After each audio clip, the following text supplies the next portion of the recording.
Estamos iniciando mais uma aula para a nossa playlist Economia Fácil. E na aula de hoje eu vou falar sobre um assunto muito importante. Talvez você mesmo já tenha se perguntado: como os bancos funcionam? Você já parou para pensar sobre isso? Não? Então chegou a hora de você entender a mecânica contábil. Fica comigo até o final dessa aula para a gente entender tudo direitinho. Eu tenho certeza que você vai sair dessa aula diferente do que entrou nela, tá bom?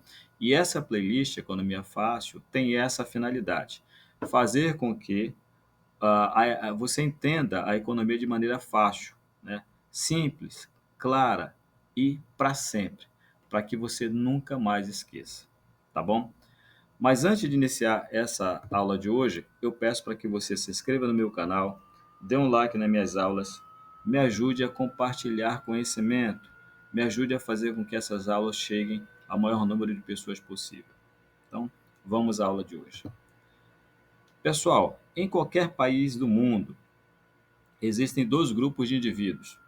De um lado, nós temos os indivíduos superavitários, que estão no azul, e de outro lado, os deficitários, que estão no vermelho, né?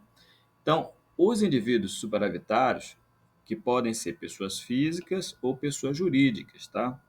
São indivíduos que têm uma receita muito superior às suas despesas. São indivíduos afortunados, que têm sobra de recursos sempre, tá? Então, esses indivíduos, para não carregarem cédulas e moedas de um lado para outro, eles fazem o depósito nos bancos, né? Então, os bancos guardam o dinheiro desses indivíduos, né?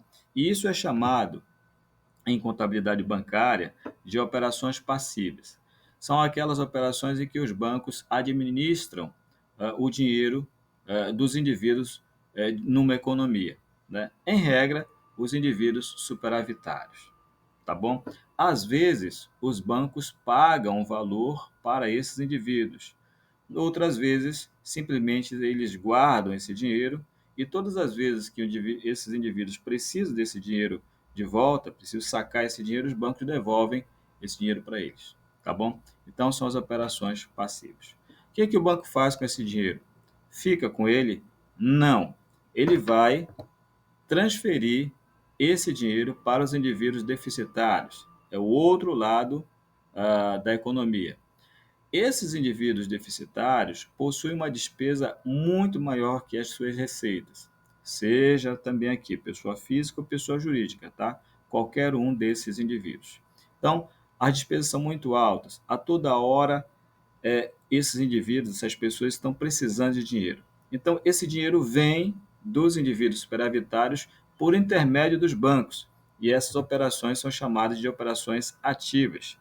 Quando os bancos fazem isso, eles cobram, então, juros por fornecer esse dinheiro. E daí que vem a receita dos bancos, né? Dos juros que eles cobram pelo empréstimo desses valores aos indivíduos deficitários. Então, aqui, ó, em relação aos indivíduos superavitários, os bancos são destinatários de recursos. Em relação aos indivíduos deficitários, os bancos são fornecedores de recursos. Recurso que não é deles, pertence aos indivíduos superavitários. E com isso, eles então ganham dinheiro, tá bom?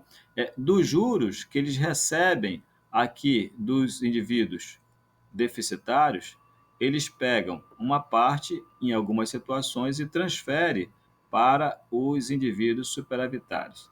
Não, como a diferença de juros é grande, ele fica com a maior parte, ou seja, os bancos faturam muito na cobrança de juros dos indivíduos deficitários, fixam uma taxa muito alta e repassa aos indivíduos superavitários uma taxa menor de juros, tipo 1%, enquanto que eles cobram dos indivíduos deficitários 5, 10%, dependendo de cada operação. Tá? Então, essencialmente, é dessa forma que funciona a intermediação bancária. Os bancos intermediam recursos numa economia.